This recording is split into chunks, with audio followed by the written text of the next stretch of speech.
Muito bem, segundo ano, Pocilia 2, evolução das gimnospermas. Obviamente você já identificou, estamos no setor B de botânica, Apocila 2, segundo bimestre, setor B, evolução vegetal, estamos nas gimnospermas. Professor, como ficou a evolução vegetal mesmo, a partir das algas verdes ou clorófitas? Briófitas, pteridófitas, gimnospermas e angiospermas. As angiospermas se subdividem em monocotiledônia e dicotiledônia. Nós estamos agora nas gimnospermas. Professor, já fizemos características gerais das gimnospermas. Perfeito. Fizemos características gerais das gimnospermas. São as plantas pluricelulares, não precisa nem falar, bom, a gente fala, né? É uma característica que não é evolutiva, mas suas células são eucariontes, são autótrofas, portanto fazem fotossíntese, são traqueófitas ou vasculares, significa que possuem vasos condutores de seiva, seiva bruta ou seiva mineral ou bruta, vasos do xilema, transporte da seiva elaborada, que é o produto da fotossíntese, vasos do floema. Toda planta que já possuir vasos condutores, isso acontece a partir das pteridófitas em diante, gimnosperma, claro. Toda planta que possuir vasos condutores, xilema e floema, é traqueófita ou vascular. Se ela tem transporte de seiva, ela pode crescer, ela pode se tornar uma planta muito grande. Aliás, a maior árvore do planeta é uma gimnosperma, é uma sequoia. Sequoia, entre o Canadá e os Estados Unidos, existem as chamadas florestas de sequoias. Algumas sequoias são tão grandes que são considerados um dos maiores seres vivos do planeta.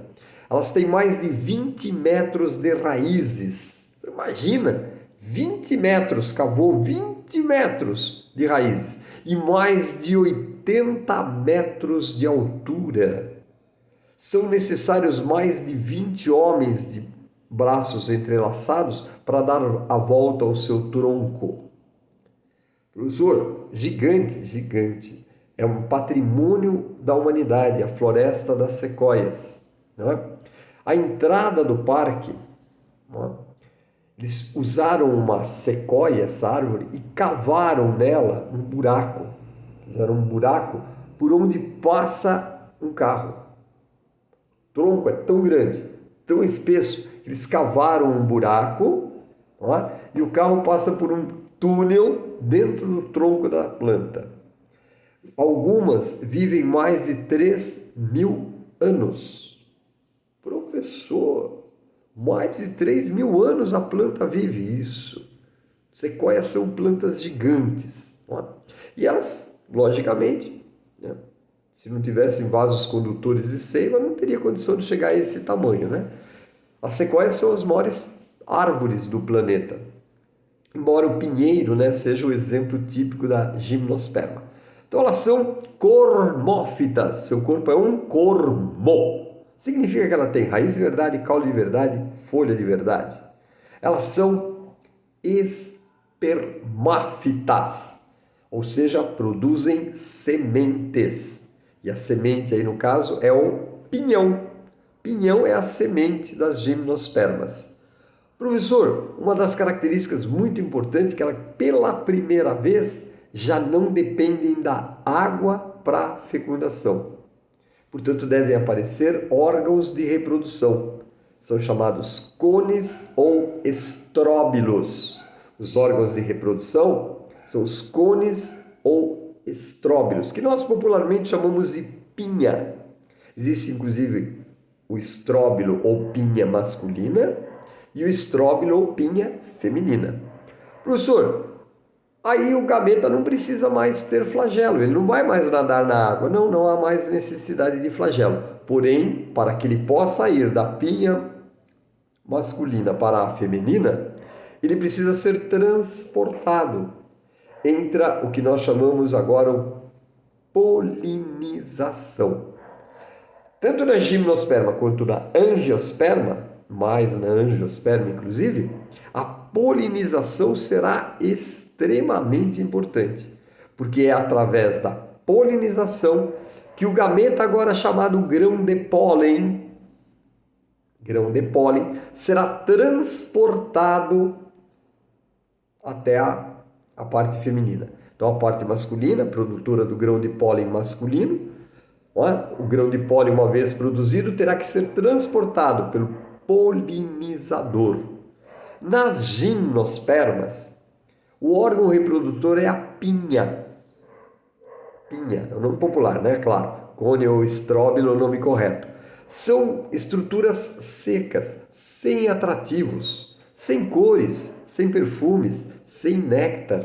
Então não atrai os polinizadores, coisa que a angiosperma vai fazer com maestria, né? Vai fazer flores, aí sim flores, órgãos reprodutores, perfumados, com néctar, coloridos, atrativo para os polinizadores.